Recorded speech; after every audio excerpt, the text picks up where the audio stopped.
সময়ের সাথে রুচি, স্বাদ, আহ্লাদ সবকিছুই কিন্তু চেঞ্জ হয়ে যায় একটা সময় এসে। আসসালামু আলাইকুম, আরেকটি নতুন ব্লগে সবাইকে ওয়েলকাম। শুভ সকাল। নতুন একটা সকাল দেখলাম, কুয়াশা ভিজা সকালে সবাইকে নতুন ভিডিও দেখার আমন্ত্রণ রইল।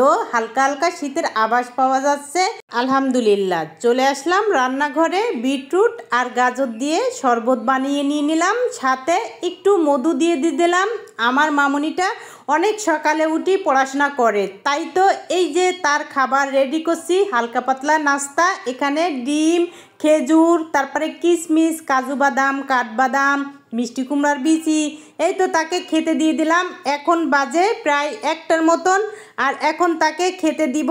সে খাওয়া দাওয়া করে 2টার থেকে তার পরীক্ষা আছে, এই জন্য গরুর গোশ দিয়ে খেতে দিলাম। আর আমার অ্যাকোরিয়ামের কোনো মাছ নাই, একটা দেশি কই মাছ ছিল, তাই অ্যাকোরিয়ামটা পরিষ্কার করে এই যে দেশি কই মাছটা ছেড়ে দিছি। মাশাআল্লাহ দেখেন কত সুন্দর খেলাধুলা করতেছে। এই তো সব কিছু শেষ হয়ে গেছিলো, নতুন করে আবার সব কিছু আমি এখানে ভরে নিয়ে নিচ্ছি, যেমন হলুদের গুঁড়া, মরিচের গুঁড়া, ধনিয়ার গুঁড়া, লবণ, এগুলা সবই শেষ হয়ে গেছিলো। আমি সুন্দর করে ডিব্বাটা পরিষ্কার করে ভরে নিয়ে নিলাম। আমার ভিডিওটা কিটা কোন জায়গাতে দেখছেন অবশ্যই কমেন্টে জানাবেন। আপনাদের কমেন্ট পড়তে আমার খুবই ভালো লাগে। এখন বাজে হলো 1:30, মামুনি যাচ্ছে স্কুলে, তাকে রিক্সায় উঠাই দিয়ে দিলাম। আর অনেক বড় একটা ভুল করে ফেলাইছি আমি, অনেক কাপড় চোপড় আছে আমার ধোয়ার জন্য, কিন্তু ধুইতে পারি নাই। সকালে অনেক মেঘলা মেঘলা ছিল, এখন কত সুন্দর রোদ উঠছে দেখেন, মাশাআল্লাহ। কি করার, আমি তো বুঝতে পারি নাই এত সুন্দর রোদ উঠবে। আর মরিচের গুঁড়া ছিল, কেমন যেন হয়ে গিয়েছে, তাই রোদ উঠছে, রোদি দিয়ে দিলাম। সাথে কিন্তু সিম্বাও এসেছিল, এই তো সিম্বাকে নিয়ে ঘরে চলে আসলাম। আর বাসায় অনেক কাজ আছে, যেহেতু হালকা হালকা শীতের আভাস পাওয়া যাচ্ছে, তাই এই ফ্যান ট্যানগুলো মুছতে হবে, ঘরে ঝুল ছাড়তে হবে।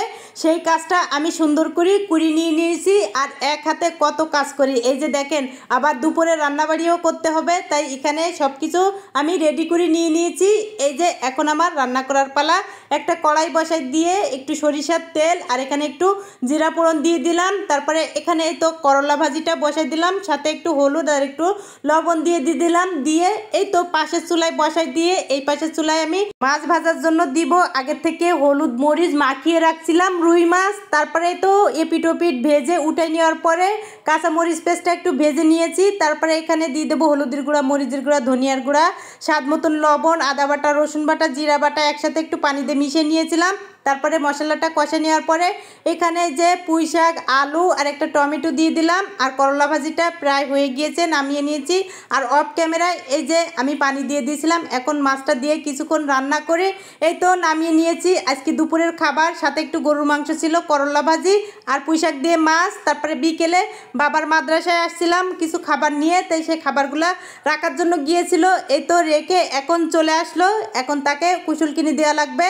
তাই এই যে মাদ্রাসার সামনে দোকান বসে, সেই দোকান থেকে কুসুল কিনে দিলাম, সাথে এই যে পেয়ারা কিনে দিলাম। তারপরে এখানে জাম্বুরাও বিক্রি করে। যাই হোক, আমার ভিডিওর ভিতরে ভুল ত্রুটি থাকলে প্লিজ ক্ষমার দৃষ্টিতে দেখবেন। আর পুরো ভিডিওটা দেখার জন্য অসংখ্য ধন্যবাদ। এই যে সেই একটা পেয়ারা নিয়েছে আর কুসুলগুলো সব দিয়ে দিলাম, সে চলে যাচ্ছে, আমিও বাসায় চলে আসলাম। আল্লাহ হাফেজ।